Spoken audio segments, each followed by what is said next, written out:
You had everything anyone could have asked for, and you still fell short. It's Transformers Devastation.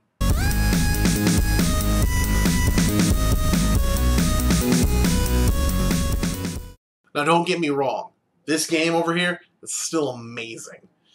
It almost captures exactly what I would want out of a Transformers game.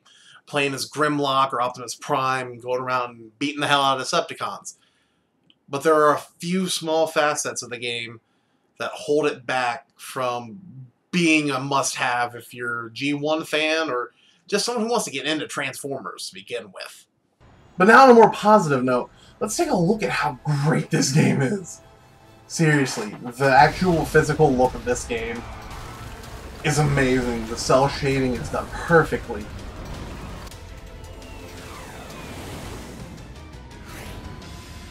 This looks like what if G1 Transformers was still probably put out today. But, just have me concerned. How is the sound? Insecticons. Plasma energy also detected.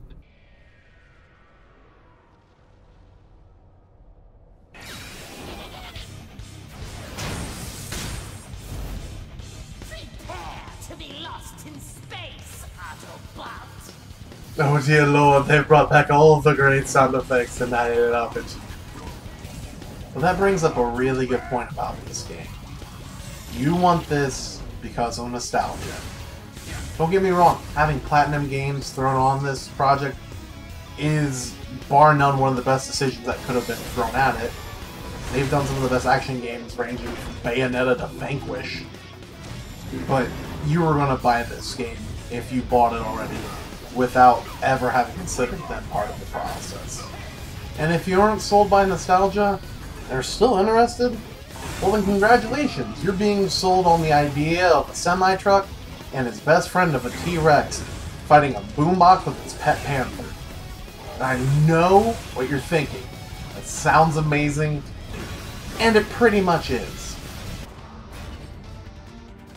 Platinum brought back old-style SNES beat-em-up action with this game, and it feels as good as it ever has. The game runs at 60 frames per second without really stuttering at all, and the impact from blows from your hammer or your sword, even your pistols, feels pretty spot on and really nice to hit.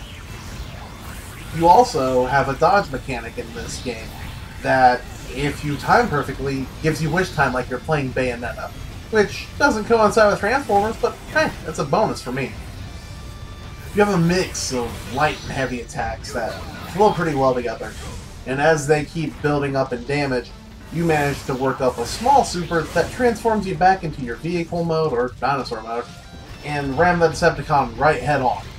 But, as you're building that up, you're also building up your Ultra, which slows time a little bit and gives you a devastating attack that can take a boss anywhere from full health to half health just by looking at them.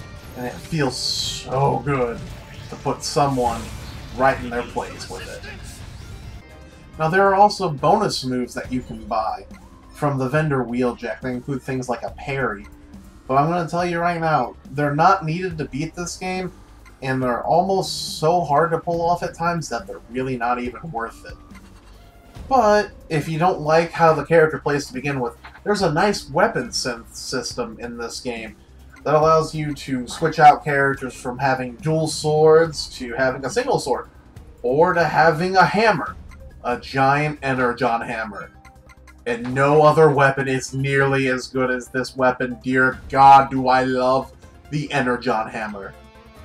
The pretty decent weapon synth system is then followed up by a tech system that can give you better bonuses, but is a bit of RNG.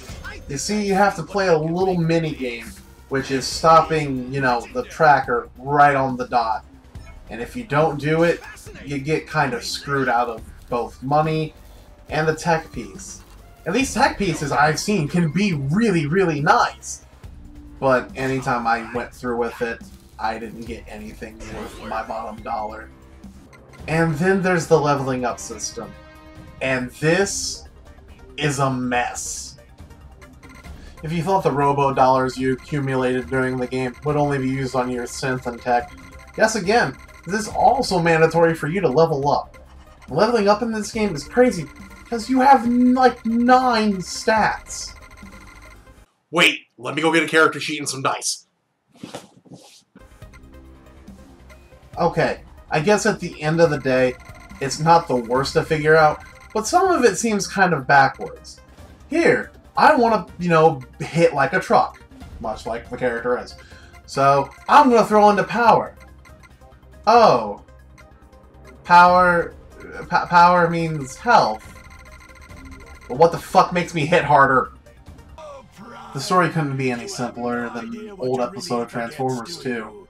The Autobots try to stop Megatron from using plot device A, which in this case happens to be a planet terraforming spaceship on Earth and destroying all life while still making a new Cybertron. But that being said, it's like an old episode of Transformers. Ugh. And that's the main problem you're going to face with this game. It's only 4 to 5 hours. You can count in the bonus missions and the challenge mode, but they'll add another hour, hour and a half to it. And at $50, that's almost robbery. I have a couple of other nitpicks with this game. Things like a boss rush mode seem like they would just be a dumb decision not to throw in.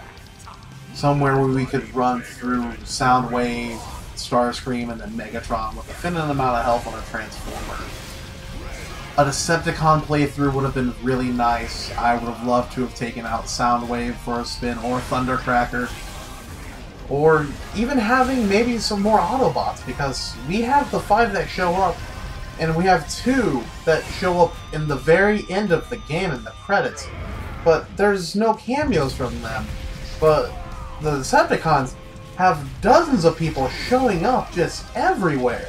And it just seems kinda unfair on the one side.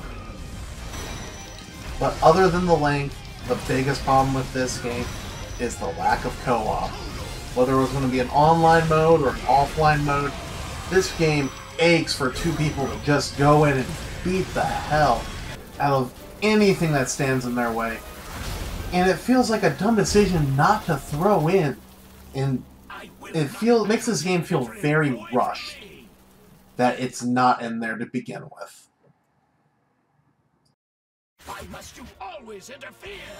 You would place Cybertron at the center of the universe. Cybertron is the center of my universe. How is it not the heart of yours? Cybertron is about all life. I want to recommend you. I really do. But at $50, you're just really not worth it.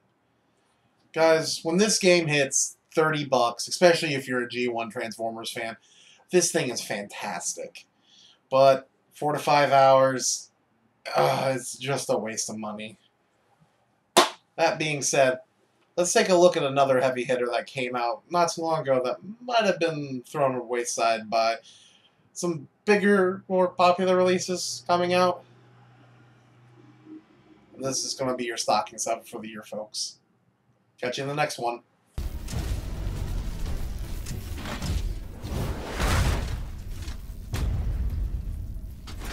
Welcome to Cybertron.